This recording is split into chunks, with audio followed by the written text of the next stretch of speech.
Operation Kagar ఈ పేరుతోటి తెలంగాణ రాష్ట్రంలోనూ ప్లస్ తెలుగు రాష్ట్రాల్లోనూ భారతదేశంలోనూ ఏ అడవుల్లో ఉన్న అన్నలని కూడా పూర్తి స్థాయిలో వెతికి మరి పిట్టల్ని కాల్చినట్టు కాల్చి చంపిస్తూ ఉన్నారు.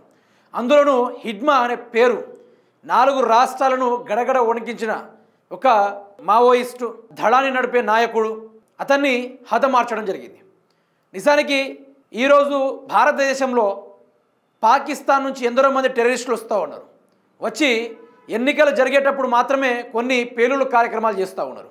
ఆ పేలుళ్ళతోటి మరి కేంద్ర ప్రభుత్వం వాళ్ళ మీద ఎటువంటి చర్యలు తీసుకోవడం లేదు, వాళ్ళని పట్టుకునే ప్రయత్నాలు చేయడం లేదు. కాలుస్తే గీలిస్తే శత్రు దేశమైన పాకిస్తాన్ వాళ్ళని కాల్చి చంపాలా, ఉగ్రవాదులను కాల్చి చంపాలా. తెలంగాణ రాష్ట్ర ప్రజల శ్రేయస్సుల కోసం తెలంగాణ రాష్ట్ర ఆస్తుల్ని కాపాడే దిశగాను ప్రజల యొక్క హక్కులను ప్రభుత్వం నెరవేర్చేటట్టుగాను ముందుండి ప్రభుత్వానికి ముప్పు తిప్పలు పెట్టించే ఈ యొక్క అన్నల్ని చంపుడింది. బాంబులు పెట్టి మరి పేలుస్తున్నారు. హైదరాబాద్లో కావచ్చు, అదేవిధంగా బీహార్లో కావచ్చు, భారతదేశంలో నలుమూలన కావచ్చు. మొన్న ఆపరేషన్ సింధూర్ జరిగింది. పాకిస్తాన్ తోటి శాంతి మంత్రాలు జరుపుకున్నారు.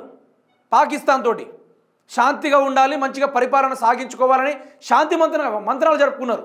ఏ పాకిస్తాన్ ఏమైనా దొరికితే, ఏ ఉగ్రవాదైన తెలంగాణ రాష్ట్రంలో దొరికితే వానికి హైదరాబాద్ దమ్ బిర్యానీ, భారతదేశం యొక్క ఇరానీ ఛాయ్ అట్లాంటి తాపిచ్చి మర్యాదలు చేసి సకల మర్యాదలు చేసి జైళ్ళ ఫోన్లు, టీవీలు, హైఫై లైఫ్లు అవన్నీ గడిపేలా చేసి మళ్ళీ సకల మర్యాదలతోటి పాకిస్తాన్కి అప్పచెప్పే కార్యక్రమం అంత దౌర్భాగ్యమైన ప్రభుత్వాలు ఈరోజు భారతదేశంలో ఉన్నాయి.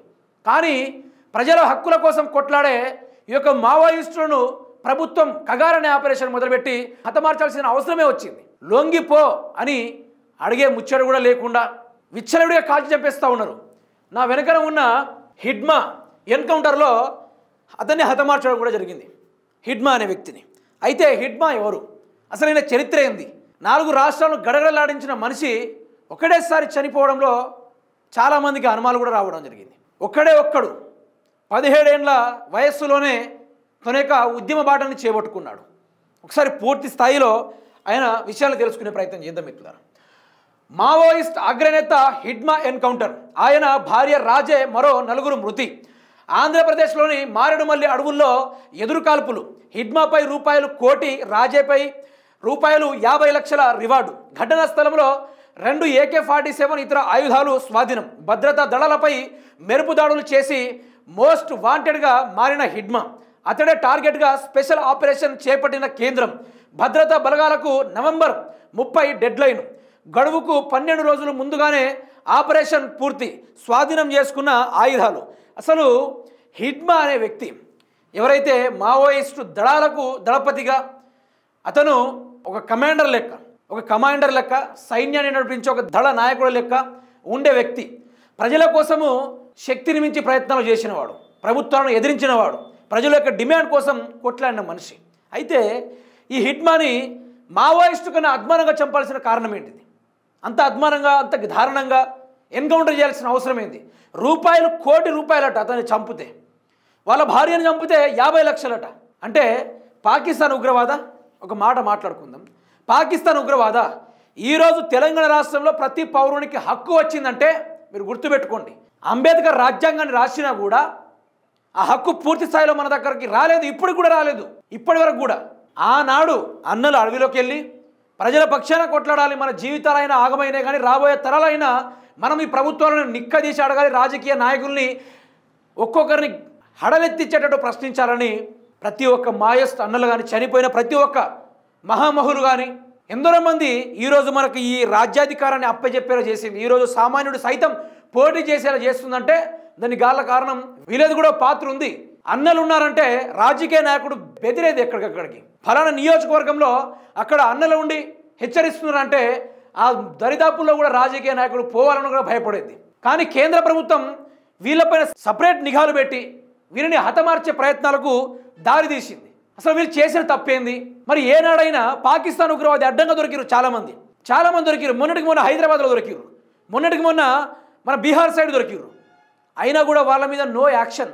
వాళ్ళకు బిర్యానీలు, మంది, అదేవిధంగా ఇరానీ ఛాయ్ మంచిగా తాపిచ్చి సకల మర్యాదలు చేసి అవన్నీ చేసి పాకిస్తాన్కి పంపి శాంతి భద్రత నెలకొల్పుతున్నట.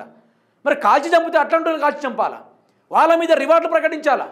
10 కోట్లు 5 కోట్లు 2 కోట్లు అని వాళ్ళ మీద రివార్డులు ప్రకటించాలా? మన భారతదేశంలో ఉన్న మనోని చంపుకుంటే ఈ దేశం నాకు నిజంగా బీజేపీ పార్టీ మీద ఒక లెక్కని చెప్పాలంటే మతతత్వ పార్టీ అది. మతతత్వ పార్టీ, మతాల మధ్య చిచ్చు రేపి అధికారంలో ఎట్లా ఉండాలో తెలవాల్సిన పార్టీ అది. మోస్ట్లీ అన్నల్ని చంపడానికి గల కారణం ఏంటో తెలుసా? అడవుల కింద యురేనియం ఉంది. ఆ యురేనియాన్ని తీయాలి అంటే మొదలు అన్నలు కానీ మావోయిస్టులు కానీ ఉండకూడదు. వాళ్ళ వల్ల ప్రభుత్వాలకు ఏమైనా నష్టం ఉందా? వాళ్ళ వల్ల ప్రజలకు ఏమైనా నష్టం ఉందా? 1% నష్టం లేదు. కానీ ప్రభుత్వ పెద్దలకు ఉంది. ఒకవేళ యురేనియం తీసే ప్రయత్నం చేస్తే హిడ్మా లాంటోడు ఆశామాష మనిషి కాదంట. ఒక దళాన్ని నడిపే నాయకుడు, ఒక ఆర్మీ కమాండర్ కానీ, ఒక బ్లాక్ క్యాట్ కానీ ఏ విధంగా ఆలోచిస్తాడో వాళ్ళను మించి ఆలోచించే ఆ యొక్క దళ నాయకుడు. 4 రాష్ట్రాలని గడగడలాడించండి అంటే ఇక అతని శక్తి సామర్థ్యాలు ఏందో తెలుసుకోవాలి. ఒక వ్యూహాన్ని పన్నితే ఫలానా రాష్ట్రంలో ఇది చేయాలి, మనం ఆ నాయకుడిని భయపెట్టియాలి, ప్రజలు హింసిస్తూ ఉన్నాడు, అతన్ని మనం ఏందో చూపెట్టాలనుకుని అతను టార్గెట్ వేసి వ్యూహాలు పన్నితినట. ఒక్కడు కూడా వ్యూహం నుంచి తప్పుకోకుండా కింద లాగులు తడిచిపోయాడు ఒక్కొక్కళ్ళకి. ఆ తీరుగా అతని వ్యూహాలు ఉండేటి అట. మరి అతని పూర్తి కథను ఒకసారి తెలుసుకునే ప్రయత్నం చేద్దాం. మావోయిస్టు మాస్టర్ మైండ్ హిడ్మా హతం. మారేడుమల్లి అడవుల్లో ఎన్కౌంటర్. ఆపరేషన్ కగార్ నేపథ్యంలో కీలక నేతలను కోల్పోయిన 100 మంది లొంగిపోయి ఒక రకంగా ఉనికే ప్రశ్నార్థకంగా మారిన మావోయిస్టు పార్టీ తాజాగా టాప్ కమాండర్ హిడ్మాను కూడా కోల్పోయింది. చాలా కాలంగా అతని మీద ఫోకస్ పెట్టిన భద్రతా బలగాలు ఎట్టకేలకు తుదిముట్టించాయి. ఆపరేషన్ కగార్లో భాగంగా వేలాది బలగాలు దండకారుణ్యంలోని మూలాల్ని జల్లెడ పడుతుండటంతో హిడ్మా అండ్ బెటాలియన్ అనివార్య పరిస్థితుల్లో మకాం మార్చాల్సిన పరిస్థితి ఏర్పడింది. ఈ నేపథ్యంలోనే ఆంధ్ర ఒరిస్సా సరిహద్దుల మీదుగా ఏపీలోని రంపచోడవరం అటవీ ప్రాంతాల్లోకి చేరుకుంది. వారి కదలికలపై పక్కా సమాచారం అందుకున్న పోలీసులు కుంబింగ్ నిర్వహించి హిడ్మా అండ్ టీంను తుదిముట్టించాయి. హిడ్మాను అంతం చేయాలని హోంమంత్రి అమిత్ షా ఇచ్చిన టార్గెట్ నవంబర్ 30 కంటే 12 రోజుల ముందే బలగాలు ఆ పని ముగించాయి. కవచం లాంటి హిడ్మాను కూడా కోల్పోవడంతో ఇక అడవి ఖాళీ అయినట్లే అని పలువురు భావిస్తూ ఉన్నారు. ఎవరి హిడ్మా? 4 రాష్ట్రాల పోలీసులకు చుక్కలు చూపించిన హిడ్మా అలియాస్ విలాస్ అలియాస్ సంతోష్, స్వస్థలం ఛత్తీస్గఢ్ రాష్ట్రం సుక్మా జిల్లా పూవర్తి. 17 ఏళ్ల ప్రయాణంలోనే మావోయిస్టు పార్టీలో చేరాడు. గెరిల్లా ఆపరేషన్లో ఆరితేరిన హిడ్మా మావోయిస్టు సైనిక విభాగమైన PLGA people's liberation guerrilla army top commander స్థాయికి ఎదిగాడు. స్థానిక మరియు తెగకు చెందినవాడు కావడంతో అడవుల భౌగోళిక పరిజ్ఞానం ఎక్కువ. గెరిల్లా యుద్ధం వ్యూహాలు రచించడంలో విస్తృతంగా ఆదివాసీ ప్రజల నెట్వర్క్లను ఉపయోగించడంలోనూ హిడ్మా సిద్ధహస్తుడు. ఛత్తీస్గఢ్ దండకారుణ్యంలో భారీ ప్రాణ నష్టం జరిగింది. పలు దాడుల వెనుక వ్యూహకర్త. CRPF బలగాలను క్యాంపులపై దాడి చేయడంలో, బలగాలపై మెరుపు దాడులు చేయడంలో నేర్పరి. అంతేకాదు క్యాడర్కు గెరిల్లా వ్యూహాలకు సంబంధించి సైతం శిక్షణ ఇస్తాడని సమాచారం. ప్రాథమిక విద్య వరకే చదువుకున్న హిడ్మాకు ఇంగ్లీష్, హిందీ, గోండు, తెలుగు, కోయా, బెంగాలీ భాషల్లో పట్టుందని చెప్తారు. అయితే ఇక హిడ్మా నాకు తెలిసి అన్నలంటే అదొక ఉద్యమం. అన్నలంటే అదొక ఉద్యమం, మావోయిస్ట్ అంటే అదొక ఉద్యమం. ప్రజలను హింసించే కార్యక్రమాలు మోస్ట్లీ ఎవరు కూడా చేయరు అందులో ఉన్నంత వరకు. ఈరోజు నేను చెప్తున్నా కదా, నాకు తెలిసిన జ్ఞానం వరకు చెప్తున్నా. వాళ్ళు రాజకీయ నాయకులు చాలామంది అమాయకులను పీడించుకొని వారి భూములు లాక్కొని వారి యొక్క బిడ్డని లైంగికంగాను మానభంగం చేసే కార్యక్రమాల్లో ఆ రోజు రాజకీయ నాయకులు ముందుంటే వాటిని అన్నింటినీ ధిక్కరించి తమ గన్నులతోటి తమ తూటాలతోటి ఆ యొక్క రాజకీయ నాయకుల్ని హతమార్చి ప్రజలకు మేము అండగా ఉన్నాం, ప్రజల యొక్క ఆస్తులు కానీ ప్రజల యొక్క మానాలు కానీ ఎవ్వరు కూడా ముట్టుకోవాలంటే మమ్మల్ని దాటే వేయాలంటూ ఆనాడు అన్నలు అడ్డుగా నిలబడి తమ ప్రాణాలు సైతం లెక్క చేయకుండా ప్రజల కోసం ఒక యుద్ధమే చేసిర్రు. ఎందరో మంది ప్రాణాలు అర్పించిర్రు. ఆ వ్యవస్థలో ఆ తీరుగానే ఈనాడు అన్నలు కనుమరుగైపోతూ ఉన్నారు.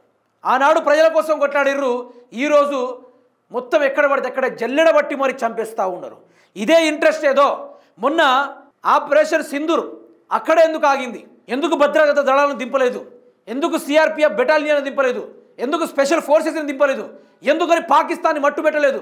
మరి ప్రతిసారి ముస్లిం వాళ్ళు వస్తున్నారు, చంపుకుంటున్నారు, బాంబులు వేస్తూ ఉన్నారు అంటే ఈరోజు అమిత్ షా ఏం చేస్తూ ఉన్నాడు? మరి ఇవన్నీ రాజకీయాలు కాదా? చంద్రబాబు నాయుడు, అమిత్ షా ఇద్దరు కలిసి తెలుగు రాష్ట్రాల్లో ఉన్న ప్రతి ఒక్క మావోయిస్టును హతమార్చే ప్రయత్నాలు చేస్తూ ఉన్నారు. కానీ చేతిలో దొరికిన ఉగ్రవాదుల్ని మర్యాదలు చేసి పంపిస్తే ఈరోజు భారతదేశంలో ఉన్న మావోయిస్టులు ఏం తప్పు చేసిర్రు? బీఆర్ఎస్ ప్రభుత్వం ఉన్నప్పుడు సకల మర్యాదలతోటి వారిని జనస్రవింతులో కలిసిపోమ్మని ప్రతి ఒక్కరికి పదవులు ఇచ్చి మరి సగర్వంగా వాళ్ళని అడవుల నుంచి మీ డిమాండ్స్ మేము తీరుస్తాం, ప్రజలకు మేము అండగా ఉంటామని గత ప్రభుత్వం కేసీఆర్ గారు ఉన్నప్పుడు ఆలోచనతోటి, వినూత్నమైన ఆలోచనతోటి అన్ని నిర్ణయాలు తీసుకొని వారికి మర్యాదలతోటి బయటికి అడవుల నుంచి బయటికి జనజీవన స్రవంతిలో కలిసేటట్టు చేశాడు. కానీ ఈరోజు బీజేపీ పార్టీ బీఆర్ఎస్ కన్నా చాలా తక్కువ స్థాయి అది జాతీయ స్థాయిలో అధికారంలో ఉన్నా కూడా బీఆర్ఎస్ పార్టీని మించిన పార్టీ అయితే కదా నాకు అనిపిస్తుంది. ఇక్కడ మావోయిస్టులకు ఇచ్చే మర్యాద ఏంది? వాళ్ళేమైనా బాంబ్ బ్లాస్టింగ్ చేసిల్లా, లేకుంటే వాళ్ళేమైనా ప్రజల యొక్క ప్రాణాలను తీసుకున్నారా, లేకుంటే ప్రజలను ఎదిరించి భయపెట్టించి ఏమైనా చేశారా? ఈరోజు ఛత్తీస్గఢ్లో కాల్పులే, 7 నగరం అడవుల కాల్పులే, భూపాలపల్లి సైడ్గా కాల్పులే, భద్రాచలం సైడు కాల్పులే, ఈరోజు అదేవిధంగా మారేడుమల్లిలో కూడా కాల్పులే.